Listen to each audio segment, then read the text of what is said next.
बिस्मिल्लाहिर्रहमानिर्रहीम, अस्सलाम वालेकुम। आज की इस वीडियो के अंदर हम अपना चैप्टर नंबर 13 डिस्कस करेंगे and that chapter 13 is gravitation. Gravitation की डिस्कशन से पहले जरा मैं आपको बताना चाहूंगा कि फोर्सेस दो तरह की होती हैं जी। एक को हम कहते हैं कांटेक्ट फोर्सेस और दूसरी होती हैं field forces. Non contact forces भी कहते हैं इनको।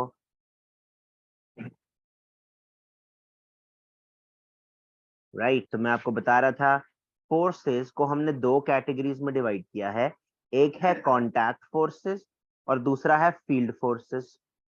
कांटेक्ट फोर्सेस में हमारे पास कुछ फोर्सेस जैसे कि फ्रिक्शन रेलेवेंट है, जैसे कि नॉर्मल रिएक्शन रेलेवेंट है। ये वो फोर्सेस हैं जिनके एक्ट करने के लिए दो सरफेसेस का कांटेक्ट में होना जरूरी है, यानी टच करना जरूरी है। जबकि फील्ड फोर्सेस की एग्जांपल जो है वो है ग्रेविटेशनल फोर्स,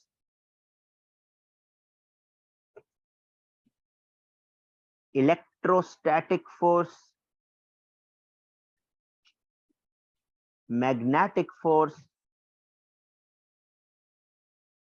जो फील्ड फोर्सेस है ना, they are actually the wonder of this universe. इनका कोई ओरिजिन, इनका कोई सोर्स हम एक्सप्लेन नहीं कर सकते कि ऐसा क्यों है, इसकी क्या वजह है, लेकिन ये एग्जिस्ट करती हैं।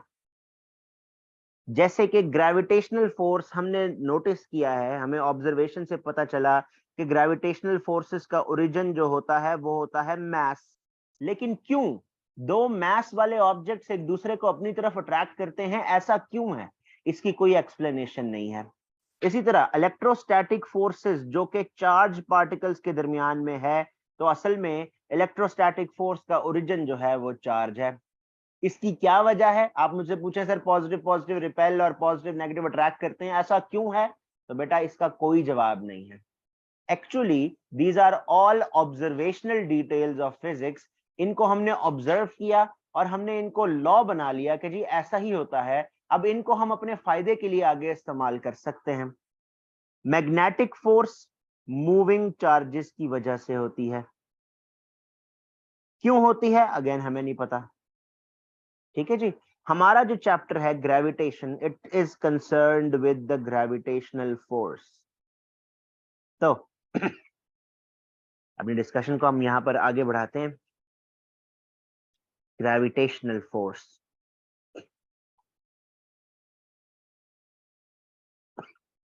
it is gravitational force is actually an attractive force. Gravitational force कभी भी रिपल्सिव नहीं हो सकती। कॉन्ट्रेरी टू दैट, जो इलेक्ट्रोस्टैटिक फोर्सेस हैं वो अट्रैक्टिव भी हो सकती हैं, रिपल्सिव भी हो सकती हैं। इसी तरह मैग्नेटिक फोर्सेस जो होती हैं वो भी नॉर्थ और साउथ एक दूसरे को अट्रैक्ट करते हैं, जबकि नॉर्थ और साउथ एक दूसरे को रिपेल करेंगे। ठीक है, जबकि ग्रेविटेशनल फोर्सेस कभी भी रिपल्सिव नहीं हो सकती। Gravitational forces are going to be attractive forces only. दूसरी बात इसका ओरिजिन क्या है। ग्रेविटेशनल फोर्स का ओरिजिन है मैस। जिस ऑब्जेक्ट का जितना ज्यादा मैस होगा उसकी उतनी ही ज्यादा टेंडेंसी होगी कि वो दूसरे मैस वाले ऑब्जेक्ट्स को अपने पास अट्रैक्ट कर सकती है। ओके, अब जाहिर सी बात है ये ऑब्जर्वेशनल है, तो इसकी सराउंडिंग में हमने कोई फिजिक्स डेवलप करनी है जिससे इस ऑब्जर्वेशन को एक्सप्लेन किया जा सके। तो उसके लिए हमारा जो अगला टॉपिक होगा, सब टॉपिक होगा, वो होगा न्यूटन्स लॉ ऑफ ग्रेविटेशन। लेकिन उससे पहले मैं आपके लिए एक टर्म डिफाइन करना चाहूंगा, हालांकि आपको ये बात पता होनी चाहिए। ग्रेविटेशनल फील्ड स्ट्रेंथ, एक नंबर के लिए हमें ये A2 में डिफाइन करने को आ सकती है। ग्रेविटेशनल फील्ड स्ट्रेंथ, तो हम इसको इस तरह से डिफाइन करेंगे। It is going to be gravitational force acting per unit mass. Gravitational field force acting per unit mass, यानी किसी मास की वजह से किसी 1 किलोग्राम ऑब्जेक्ट पर लगने वाली फोर्स को हम ग्रेविटेशनल फील्ड स्ट्रेंथ कहते हैं। देखिएगा ये एक बड़ा ऑब्जेक्ट है, let's call its mass to be small m, और इसके करीब एक छोटा ऑब्जेक्ट रखा मैंने जिसका मास है m। कैपिटल M इस छोटे m को अपने पास इस तरह से अट्रैक्ट करेगा और छोटा m इस बड़े m को अपने पास इस अंदाज से अट्रैक्ट करेगा। Both these forces are going to be equal and opposite, equal and opposite forces। लेकिन I am trying to find out the gravitational field strength of the larger object। उसके लिए हमें क्या चाहिए, किसी छोटे ऑब्जेक्ट के ऊपर कितनी फोर्स लग रही है, उस फोर्स को हम उस छोटे ऑब्जेक्ट के मास से डिवाइड कर देते हैं। सो बेसिकली जिस ऑब्जेक्ट की फील्ड स्ट्रेंथ फाइंड आउट करनी है, उस ऑब्जेक्ट का मास इस्तेमाल नहीं होता। मास किस ऑब्जेक्ट का इस्तेमाल होता है, वो जो दूसरा ऑब्जेक्ट है जो किसी पोजीशन पर रखा गया है उसका मास इस्तेमाल हो रहा है। उसके ऊपर कितनी फोर्स लग रही है वो ग्रेविटेशनल फील्ड स्ट्रेंथ कहलाती है। जैसे जैसे हमारा ये चैप्टर प्रोग्रेस करेगा हम ग्रेविटेशनल फील्ड स्ट्रेंथ के बारे में और मालूमात हासिल करेंगे। Okay, that's great. What if I divided the gravitational force with the capital M? This would also give me the gravitational field strength। लेकिन ये जो छोटा वाला g है ना, this is going to be gravitational field strength of smaller mass। अब ये थोड़ी सी टेक्निकल बात है, जरा इसको ध्यान से सुनिएगा। जिस ऑब्जेक्ट की ग्रेविटेशनल फील्ड स्ट्रेंथ फाइंड करते हैं उसका मास इस्तेमाल नहीं होता। ठीक है जी। ये जो जब मैंने यहां स्मॉल m डाला है, this indicates that this gravitational field strength is going to be of the larger mass।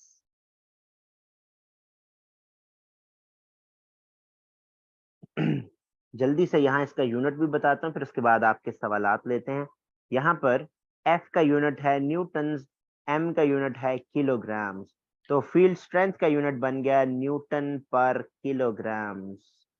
यहाँ लेते हैं एक ब्रेक, देखते हैं जी अगर आप मुझसे कुछ कहना चाहते हैं तो। Both these forces are equal and opposite and this is because of Newton's third law। यहां पर ये जो छोटा m मैंने आपके लिए डिस्क्राइब किया ना, ये वाला, this m is actually said to be a point mass। अच्छा, अब सवाल ये पैदा होता है कि पॉइंट मास क्या हो गया। अभी आपके सवालों का जवाब मिल जाता है आपको, सुनिएगा।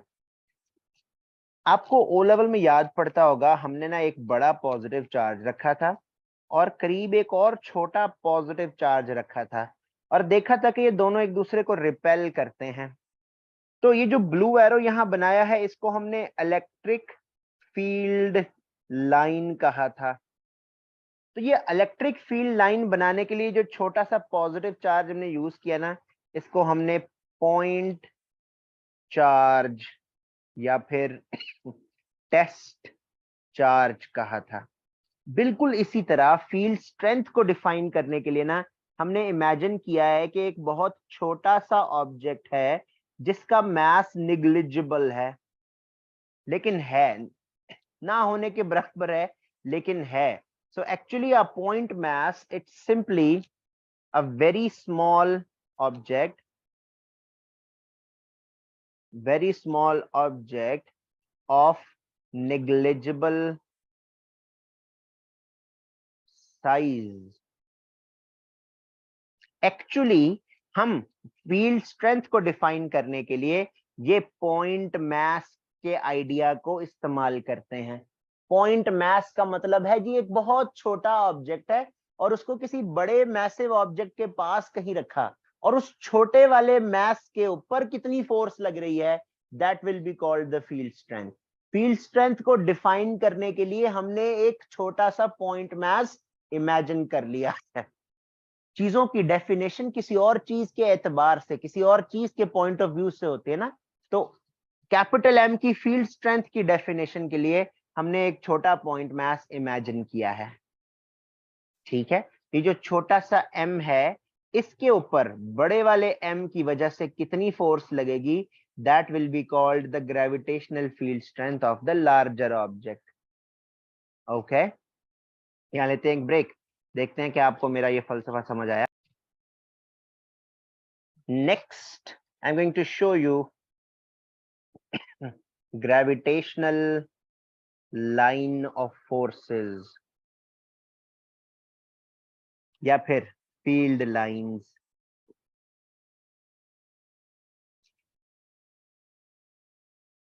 इमेजिन मेरे पास एक बड़ा मास है और उस बड़े मास का जो अमाउंट है ना वो है capital M.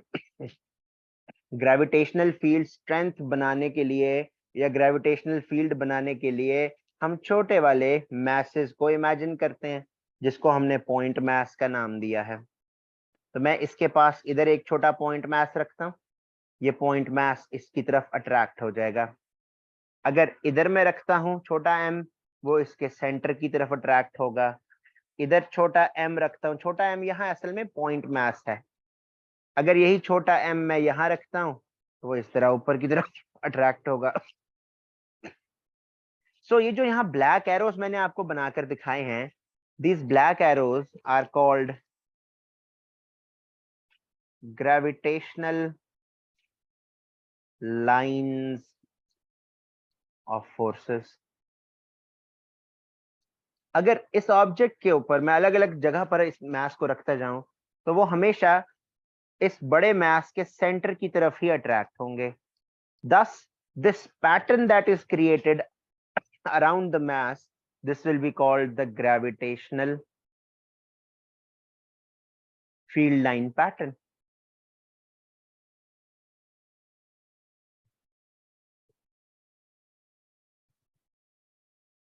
Okay. Now, all these lines must be acting radially inwards। Radially matlab as the radius.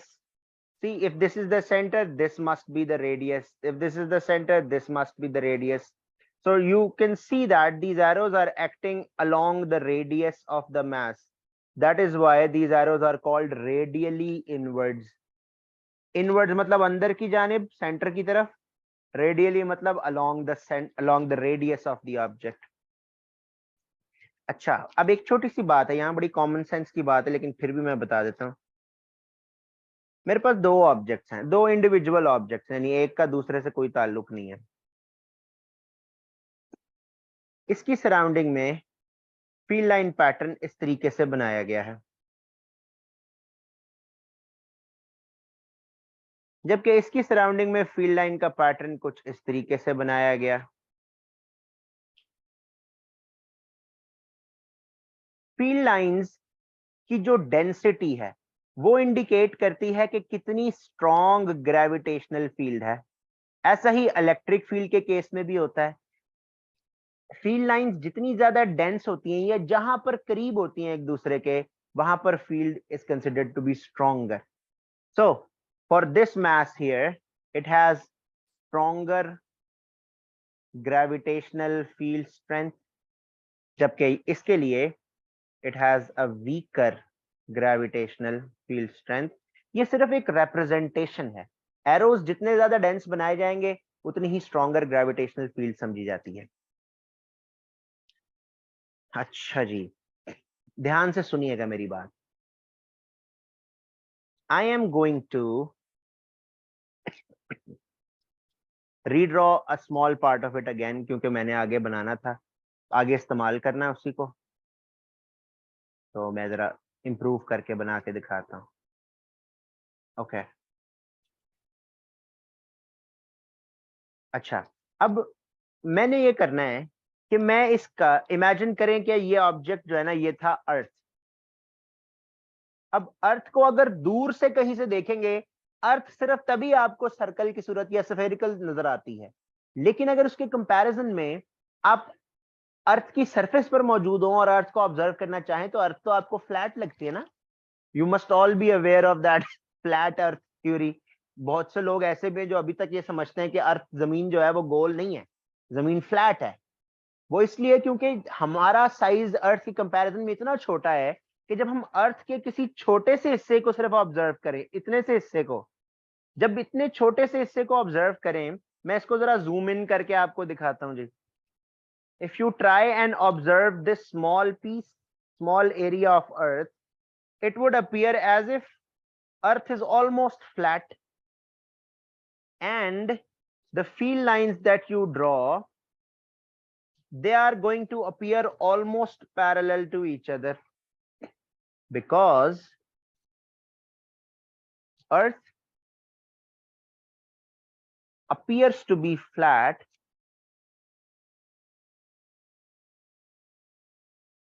if we observe a very small part of it.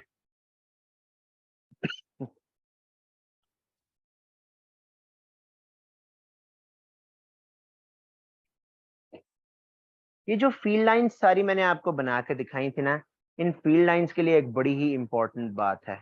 वो इंपॉर्टेंट बात क्या है? वो ये कि gravitational line of forces are always perpendicular to the surface. Gravitational field lines हमेशा उस surface के परपेंडिकुलर हो, क्योंकि मैंने कहा ना, they are acting along the radius, and isn't radius perpendicular to the tangent? Circle के किसी एक पॉइंट पर आप टेंजेंट बनाएं तो रेडियस जो होता है वो टेंजेंट के परपेंडिकुलर होता है। सो बाय कोरिलेशन जो ग्रेविटेशनल फील्ड स्ट्रेंथ का एरो है ना, वो भी सरफेस के परपेंडिकुलर ही होता है। इनफैक्ट सिर्फ ग्रेविटेशनल फील्ड के लिए भी ऐसा नहीं है, इलेक्ट्रिक फील्ड के लिए भी ऐसा ही है। इलेक्ट्रिक फील्ड भी हम आगे पढ़ेंगे, हमारा चैप्टर नंबर 16 है, उसमें देखेंगे।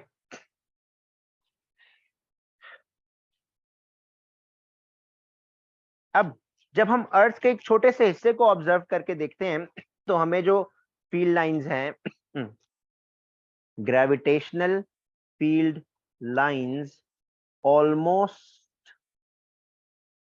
Appear to B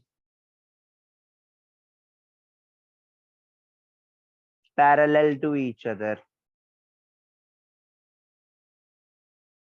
exactly parallel तो नहीं है। वो इसलिए क्योंकि जब हम इनको आगे एक्सटेंड करते जाएंगे तो अर्थ भी एक्सटेंड होगी, तो इवेंचुअली सारी जाके अर्थ के सेंटर पे मीट करती है ना।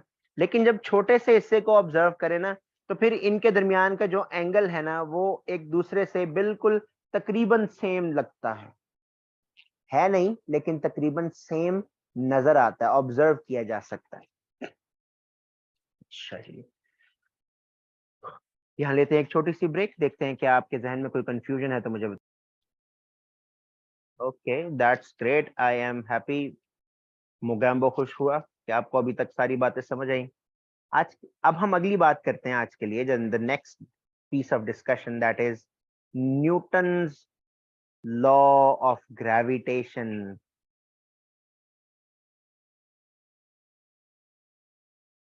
Newton's law of gravitation. अच्छा, मजे की बात यह थी कि कोई भी ग्रेविटेशन का आइडिया एक्सप्लेन नहीं कर पाया, लेकिन न्यूटन ने एक फॉर्मूला ऐसा दिया जिसकी मदद से ग्रेविटेशनल फोर्स के रिलेटेड सवालात बड़े अच्छे तरीके से हल होने लगे। जाहिर है उसने कुछ मैथमेटिक्स परफॉर्म की, कुछ ऑब्जर्वेशंस परफॉर्म की, जिसकी बुनियाद पर उसने अपना ये लॉ बनाया। तो ये लॉ मैं आपको आज बताता हूँ, फिर मैं बताऊंगा कि किस तरह से आइंस्टाइन को न्यूटन से इख्तिलाफ हुआ, और फिर आइंस्टाइन ने अपनी एक थ्योरी पेश की which tried to explain gravitation, but that only remains a theory without any testing. Okay, we're going to state the Newton's law of gravitation। 2 number के लिए ये स्टेटमेंट करनी आती है, हमें स्टेटमेंट लिखने को आती है, तो हम कहेंगे gravitational force between two point masses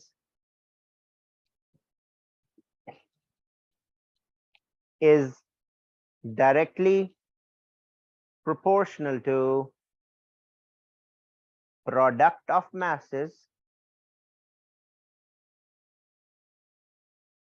and inversely proportional to square of distance between their center of mass. COM stands for the center of mass. वैसे तो मैंने ऊपर पॉइंट मैसेज कह दिया था, मुझे इसको सेंटर ऑफ मास कहने की जरूरत नहीं थी, लेकिन चलें अगर कह भी दिया है तो this would be ignored by the examiner. इस स्टेटमेंट में कुछ 2-3 बड़ी अहम बातें हैं। वो अहम बातें क्या हैं मैं वो आपको बताने की कोशिश करता हूं। सबसे पहले आपने ये जो मैंने बोला पॉइंट मैसेज, ये इग्नोर नहीं करना। यानी कि जहां पर मैं पॉइंट मैस की बात कर रहा हूं ना, इसका मतलब है साइज इज इग्नोर्ड। यानी एक बड़ा सा ऑब्जेक्ट हो, चाहे उसके अंदर अलग अलग जगह पर एटम्स या मॉलिक्यूल्स मौजूद हों, जाहिर है कि पूरे ऑब्जेक्ट की जितनी वॉल्यूम है उसमें हर जगह कहीं ना कहीं मास मौजूद है। तो हम सिंप्लीफिकेशन के लिए ये करते हैं, हम अज्यूम कर लेते हैं कि सारा मास ना किसी एक पॉइंट पे इकट्ठा हुआ है, जिसको हम सेंटर ऑफ मास कह देते हैं। So actually Newton's law of gravitation simplify कर रहा है कि बड़े बड़े ऑब्जेक्ट्स जिनके साइज भी इंपॉर्टेंट है उनको हम इग्नोर करते हैं, हम सिर्फ उनके सेंटर ऑफ मैसेज को कंसिडर कर रहे हैं when we are talking about Newton's law of gravitation. वो कहता है कि दो बड़े बड़े ऑब्जेक्ट्स हों या छोटे ऑब्जेक्ट्स हों, इनको हम पॉइंट मास कंसिडर कर रहे हैं, यानी इनका सारा मास एक ही जगह पर इकट्ठा है, इनके साइज को इग्नोर कर दें। ये पहली इंपॉर्टेंट बात है इसमें। Directly proportional to the product of masses, ये बड़ी इंपॉर्टेंट बात है। देखिए लेट्स से इस ऑब्जेक्ट का मास है m और इसका मास है स्मॉल m। वो कहता है इनके दरमियान में जो अट्रैक्शन की फोर्सेस होंगी ना, वो forces that F is directly proportional to the product of their masses। Product of message का मतलब है दोनों के मैसेज को मल्टीप्लाई कर दें, वो डायरेक्टली प्रोपोर्शनल है फोर्स के साथ। और दूसरी बात, inversely proportional to the square of distance. Inversely proportional to the square of distance. Centre of mass यहां पर है और इसका सेंटर ऑफ मास यहां पर है, इन दोनों के दरमियान में एक फासला है, उस फासले को हम d कह दें या फिर स्मॉल r कह दें। दोनों सिंबल्स अक्सर किताबों में नजर आते हैं, तो हम चाहें तो स्मॉल r भी यूज कर सकते हैं, मैं स्मॉल r ही कह देता हूं। कहा यह जा रहा है कि जो इनके दरमियान फोर्सेस है ना, वो इनवर्सली प्रोपोर्शनल है to the square of the distance. यानी जो भी डिस्टेंस है इनके दरमियान में, उस डिस्टेंस का स्क्वायर लें, फोर्स उसके इनवर्सली प्रोपोर्शनल है। अब आप सोच सकते हैं कि न्यूटन को इतना स्पेसिफिक आइडिया कैसे आया। जाहिर है ऐसा नहीं हुआ था कि न्यूटन ने एक रात सोया, अगले दिन सुबह उठा तो उसके जहन में वही आ गई। न्यूटन ने कोई ना कोई मैथमेटिक्स परफॉर्म की, कोई ना कोई ऑब्जर्वेशंस की, और उसके बाद उन ऑब्जर्वेशंस को टेस्ट किया तो देखा कि हाँ जी रिजल्ट सही आ रहे थे, तो न्यूटन ने फिर उसको अपने लॉ की सूरत में किताब में शाया कर दिया। ये दो इंपॉर्टेंट बात हैं इस लॉ के अंदर। पहली, gravitational force is directly proportional to the product of mass. दूसरी, gravitational force is inversely proportional to the square of distance. अच्छा बड़ी मजे की बात है, जरा देखिएगा ध्यान से। आप चाहे एक ऑब्जेक्ट का मास बढ़ा दें या दूसरे का मास बढ़ा दें या दोनों का मास बढ़ा दें, प्रोडक्ट का आंसर हमेशा ज्यादा होगा। मिसाल के तौर पे let's say 2 was being multiplied with 3, मैं ये 3 को बढ़ा के 4 कर दूं या फिर इसको उतना ही रहने दूं, इस 2 को बढ़ा दूं। वी डू रियलाइज कि जो प्रोडक्ट है यानी मल्टीप्लाई करके जो जवाब आ रहा है उसकी वैल्यू हमेशा पहले से ज्यादा ही हो जाती है। So if you want to increase gravitational force आप चाहें तो एक ऑब्जेक्ट का मास बढ़ा दें, चाहे तो दूसरे का बढ़ा दें, चाहे तो दोनों के मासेस बढ़ा दें, ग्रेविटेशनल फोर्सेस की अमाउंट हमेशा ज्यादा हो जाएगी। और दूसरी बात, आप इनके दरमियान में जो फासला है जिसको मैं d या r कह रहा हूं, if you increase this r, तो बड़ी कॉमन सी बात है कि अगर इन दोनों के दरमियान फासला बढ़ा देंगे तो फिर फोर्स कम हो जानी चाहिए। फासला बढ़ गया तो फोर्स कम हो गई, फासला बढ़ गया तो फोर्स कम हो गई। दोनों ऑब्जेक्ट जब एक दूसरे से दूर हो जाते हैं तो फिर वो इतना स्ट्रांगली एक दूसरे को अट्रैक्ट नहीं कर पाते। लेकिन न्यूटन्स की कैलकुलेशन से हमें पता चला कि अगर हम डिस्टेंस को डबल कर दें तो इस स्क्वायर की वजह से फोर्स फिर 4 टाइम्स डिक्रीज हो जाएगी। बड़ी खूबसूरत बात है। If we increase the r by 2, f decreases by 4। यानी अगर आप डिस्टेंस को 2 गुना बढ़ा दें, फोर्स 4 गुना कम हो जाएगी। इसी तरह if you increase r by 3, the force decreases by 9। वो 9 टाइम्स कम हो जाएगी फोर्स। आप देखेंगे कि जितना ज्यादा दूर आप जाते हैं फोर्स में, उसके स्क्वायर के फैक्टर के मुताबिक फर्क पड़ेगा। ठीक है जी। अगर आप इस डिस्टेंस को 4 टाइम्स बढ़ाएं तो फिर फोर्स जो है ना it's going to decrease by 16। अगर आप 4 गुना ज्यादा फासला कर देते हैं तो फोर्स 16 गुना कम हो जाती है।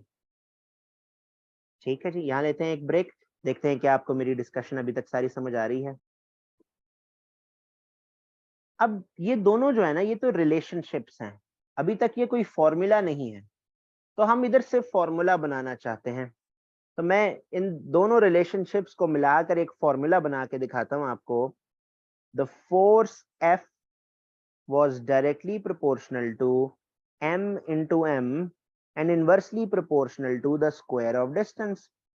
तो ये प्रोपोर्शनैलिटी साइन जब खत्म होगा तो ये बन जाएगा इक्वल टू, और इसके साथ यहां पर आ जाएगा कैपिटल G। फिर ये कैपिटल M और स्मॉल m अपनी जगह, और r स्क्वायर अपनी जगह, F अपनी जगह। अब आप सोच रहे होंगे कि सर ये कैपिटल G क्या है?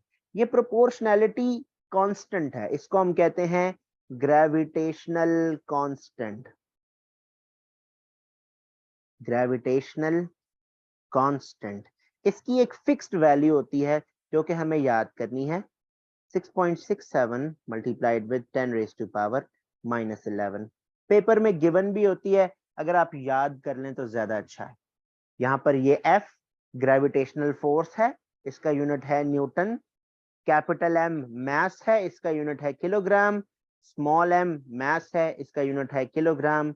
R डिस्टेंस है, इसका यूनिट है मीटर्स। ठीक है जी।